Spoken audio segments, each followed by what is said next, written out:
Bismillahirrahmanirrahim. Alhamdulillahirabbil alamin. Allahumma shalli wa sallim ala sayyidina Muhammadin miftahi babi rahmatillah adada ma fi ilmillah salatan wa salaman daimaini bidawami mulkillah wa ala alihi wa sahbihi. Assalamualaikum warahmatullahi wabarakatuh.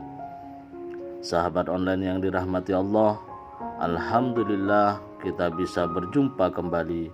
Mudah-mudahan pada kesempatan ini kita senantiasa mendapatkan taufik dan hidayah dari Allah Subhanahu wa ta'ala. Pada kesempatan kali ini kita akan belajar lebih dalam tentang arti maghfirah dari Allah ta'ala, lebih dalam pengertiannya dari yang selama ini kita pahami.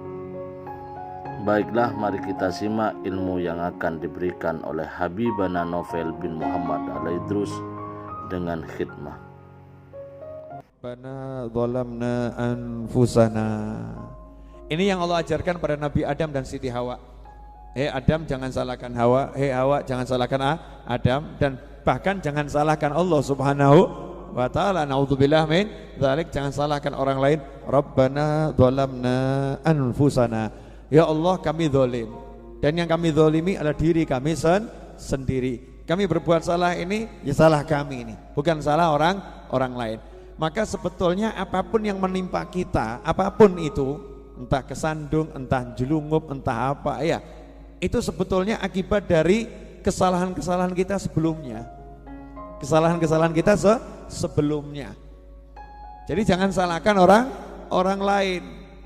Kok tiba-tiba kamu dimaki orang? Wah, pasti saya tadi punya dosa nih. Apa nih dosanya ini? Ini kok saya sampai dimaki sama orang? Lihat, jadi dia dilatih untuk belajar mengakui dirinya punya dosa, dirinya punya salah. Jangan nyalah-nyalahkan orang lain. Rabbana zalamna anfusana. Nah, setelah menyadari dirinya zalim, ini Nabi aja ngaku zalim. Kalau kita lihat doa-doa itu, kalau mau dapat ampunan Allah Ta'ala, penebusan dosa itu ya, penebusan dosa lewat doa, selalu kalimatnya zalim, aku zalim. Rabbi inni zalamtu nafsi dzulman katsiran wa la yaghfiru dzunuba illa anta faghfirli maghfiratan ma'indik. Ya, itu doa atahiyat. Rabbana zalamna anfusana, doa yang dibaca Nabi Adam dan Siti Hawa alaihi wassalam. Kemudian ya hayyu ya qayyum la ilaha illa anta subhanaka inni kuntu minadh dhalimin. Ya kan? Jadi kalau kita memang betul-betul mau dapat ampunan ya ngaku gitu loh, ngaku aku elek gitu loh, angel mento ya.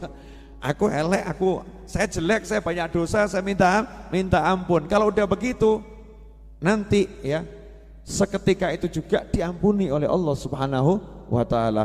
Zalamna anfusana wa in lam taghfir lana wa tarhamna. Ada dua itu, maghfirah sama rahmah.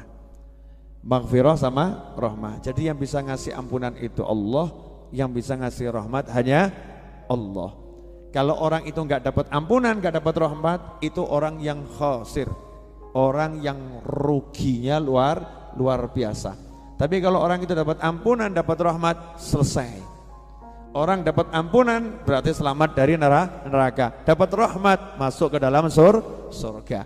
Gak ada orang masuk surga dengan amal solehnya. Semua masuk surga dengan rahmatnya Allah Subhanahu wa ta'ala. Meskipun orang harus naik kendaraan namanya amal soleh, tapi gak boleh mengandalkan kendaraan. Seperti kita misalnya dari Solo mau ke Jogja, naik apa? Naik kereta api. Ya, gak boleh gitu, harus ngomong insya Allah naik kereta api. Kamu nyampe jam berapa? Saya naik kereta jam 7, jam 8 sampai Jogja. Dia mengandalkan kereta tanpa hambatan, naik. Ya, begitu jalan ternyata relnya amblong. Karena mengandalkan apa? Keretanya tadi diandalkan, bukan Allahnya, bukan Allahnya.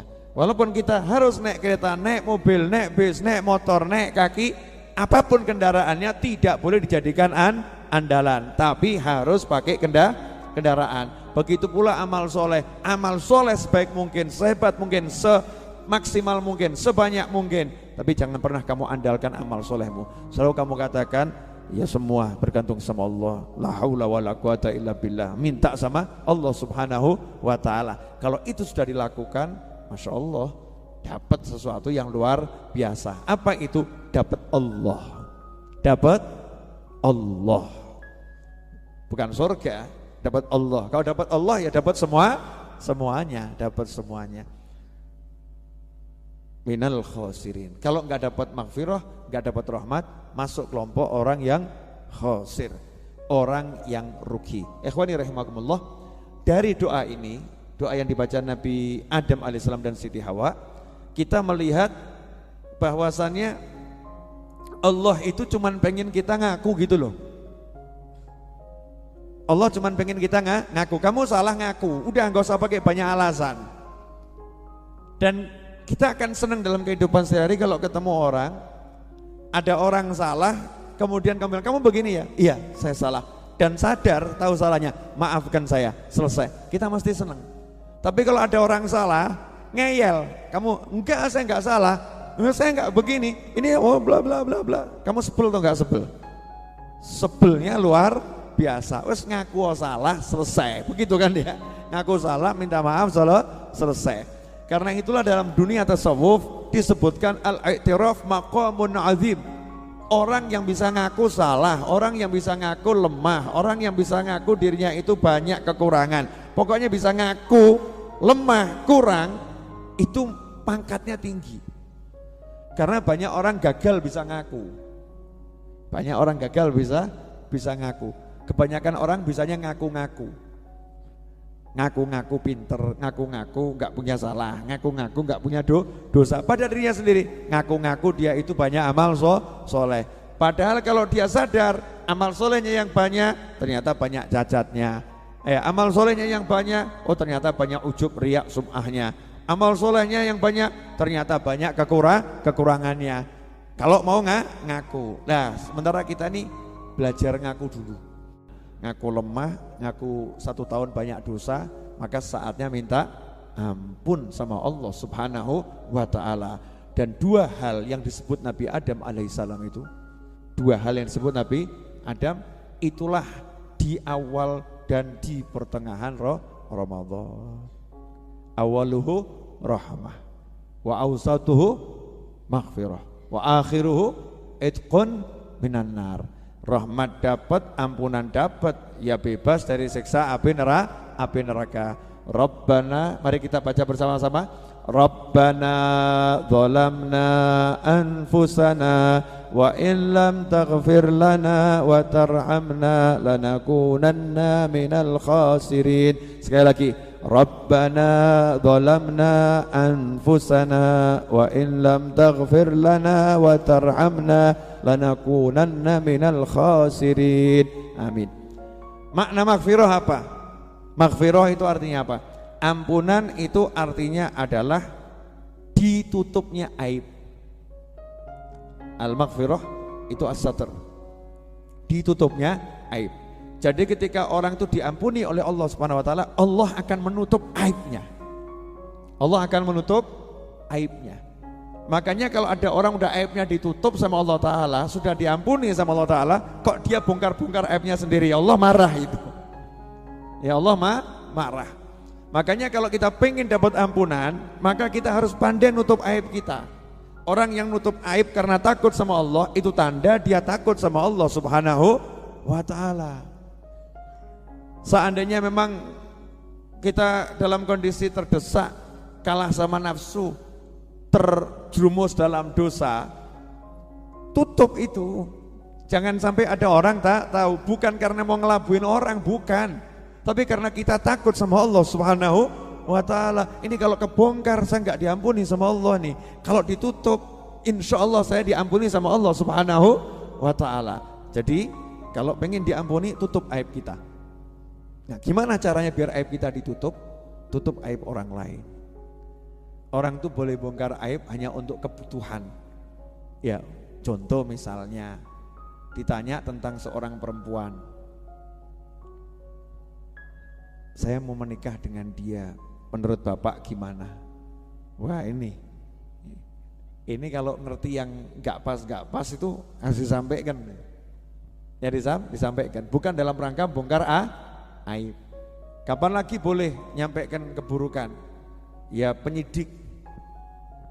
Ya penyidik itu ya namanya nyelidiki, ya harus bongkar untuk keamanan dia, untuk keamanan negara, untuk suatu perkara gitu. Nah, kalau kita secara umum aib siapapun tutup. Ya, aib siapapun tutup. Kalau kita nutup aib kita ditutup oleh Allah Subhanahu wa ta'ala. Bertahun-tahun saya belajar tentang masalah nutup aib, belajar nutup aib. Makna nutup aib dan makna aibnya ditutup. Selama ini yang saya pahami hampir 44 tahun, yang namanya ditutup aib itu orang punya dosa ditutup biar gak terbongkar aibnya, begitu kan ya? Itu namanya aibnya tertutup. Saya dapat ilmu baru. Buat saya, mungkin saya kurang belajar, tapi saya dapatnya itu karena suatu peristiwa. Ternyata makna nutup aib itu jauh lebih luas daripada orang punya aib kemudian ditutup. Makna nutup aib itu lebih luas dari itu. Apa di antara maknanya? Maknanya adalah orang yang sudah jelas-jelas aibnya terbongkar sekian lama, orang itu jelek, orang itu banyak dosa, orang itu kotor. Kalau Allah tiba-tiba sayang sama dia, Allah akan menutup semua kejelekannya yang sudah dikenal orang itu. Orang akan dibuat lupa oleh Allah Subhanahu wa ta'ala, yang tadinya benci jadi cinta, yang gak suka jadi suka, yang gak sayang jadi sayang. Semua jadi bisa memaafkannya, semua bisa melupakan salah-salahnya di masa lampau. Itu artinya ditutup. Itu jauh lebih hebat. Apa? Allah maha mampu menutup aib yang sudah terbongkar, ya, yang jelek sama orang sehingga tidak dianggap lagi itu sebagai sebuah aib, dimaafkan oleh orang lain. Contoh, ada orang dikenal sebagai perampok, buat onar, sudah dikenal, berarti aibnya terbongkar enggak ini? Terbongkar ya, enggak tutup-tutupan lagi, belak-belakan. Itu dokter sepupu saya, itu dokter sepupunya ayah saya, dokter, kalau mungkin lagi lihat tayangan ini, perempuan, sepupunya almarhum ayah saya, dokter perempuan, tugas di Boyolali, di Simo sana. Datang masyarakat, waktu itu pernah nanya ke saya ya, datang masyarakat bawa satu orang yang luka cukup parah karena kesetrum listrik 20.000 volt. Dan orang tadi kejang-kejang. Nah, yang bawa ke puskesmas itu teriak-teriak, ojo ditulungi, gendang modar. Ini kalau dalam bahasa Jawa kalimat ojo ditulungi gendang modar itu ya, diterjemahkan dalam bahasa Indonesia, jangan ditolong biar mampus sekalian. Jangan ditolong biar mampus sekalian. Ini yang bawa, ini warga desa ngomong seperti itu. Nah, sepupunya ayah saya lihat pasien, kan dokter wajib berusaha nolong gitu ya, sumpahnya dokter begitu. Tapi lihat teriakan masyarakat, ya rodok takut nih ya, masyarakatnya emosional. Nah, sementara yang kejang-kejang itu teriakannya ngomong kotor. Boleh saya contohkan? Boleh ya. Segawon. Dah, jangan diterjemahkan dengan bahasa yang kasar. Ya, segawon. Yang tidak paham bahasa Jawa jangan berusaha untuk paham. Ya, segawon, kejang-kejal segawon. Satu badan itu full tato. Jadi cari bagian tubuh yang nggak ada tatonya susah. Ini sepupunya ayah saya takut. yang orang kampung seperti ini, pasiennya seperti ini, gak ada yang enak, betul ya? Tapi karena sumpah jabatan tadi itu, akhirnya seperti ada yang masuk ke relung jiwanya, tanya sama orang ini, ya dia itu muslim atau bukan. Kalau muslim ya suruh zikir gitu loh. Nah cara nanyanya gimana nih, muslim atau bukan? Maka nanya aja, Pak, kamu sholat? Kamu sholat? Itu teriak lagi, kecil-kecil teriak, welek-welek ini sholat aku, welek-welek ini sholat. Jadi walaupun ya seperti itu, ternyata sholat. Maksudnya entah sholatnya gimana, wallahu alam ya. Artinya muslim gitu loh, muslim. Nah Bu Dokter akhirnya ngomong, ya udah kalau begitu Bapak sebut yang baik-baik, ucapkan subhanallah, subhanallah, subhanallah. Anehnya itu yang tadinya segawon berubah subhanallah, subhanallah. Aja mbok omong aku mirip ya, awas ya. Ya jangan kamu bilang saya mirip tuh, subhanallah, subhanallah. Nah katanya Bu Dokter ke suster, ini pasien gak mungkin selamat, nyawanya gak mungkin tertolong kalau tetap di puskesmas, bawa ke rumah sakit Muhammadiyah Boyolali. Nah di puskesmas ada mobil ambulan. Kata sepupunya ayah saya, dokter ini, saya tidak pernah melepas ibu bidan suster yang bantu saya untuk meninggalkan puskesmas. Tapi hari itu saya nggak tega lihat pasiennya, karena ngucap subhanallah, subhanallah. Ini bidan suster wakil saya, kesayangan saya ini, saya suruh nemenin di mobil ambulan bawa rumah sakit Muhammadiyah di Boyolali. Sudah sekian lama pulang nih, suster tadi, bidan tadi, matanya sembep bengkak gitu, nangis. Nah, Bu Dokter nanya tuh, kenapa kamu kok matamu bengkak nangis? Jawabannya, pasiennya meninggal di tengah perjalanan. Lah kenapa kok kamu nangis? Ya pasiennya tuh meninggalnya begini, subhanallah, subhanallah, subhanallah. Terus bilang sama saya, sampaikan warga kampung ya, suruh maafkan semua salah saya banyak dosa. Subhanallah, subhanallah, subhanallah, meninggal dunia. Husnul khatimah. Itu Bu Dokternya nanya sama saya, kok iso wong elek kayak ngono untuk husnul khatimah? Saya jawab nggak tahu, mungkin dia punya amal yang besar ya, sehingga dibalas sama Allah SWT di akhir umurnya. Nah akhirnya apa? Satu desa memaafkan, bahkan menguburkan dengan baik dan menyolatkan. Ini mana Allah maha nutup aib. Dibuat orang semua memaafkan, dibuat orang semua memaafkan. Ini maha nutup aib. Jadi yang sudah jelas welek itu nggak dilihat lagi tuh. Walaupun ketoan ya nggak ketoan, kan luar biasa. Subhanallah. Ini yang namanya betul-betul dapat maghfirah, dapat ampunan dari Allah Subhanahu wa ta'ala. Nah biar kita dapat seperti itu, makanya kita berjuang untuk ya tadi itu, memaafkan orang lain, melupakan salahnya orang lain. Biar salah kita juga nanti dibuat sama Allah orang melupakan salah kita, dibuat sama Allah orang melupakan keburukan-keburukan kita, dan yang diingat cuman baik-baiknya kita semua. Sampai di sini jelas? Nah ini pelajaran ini penting, jadikan pegangan dalam hidup.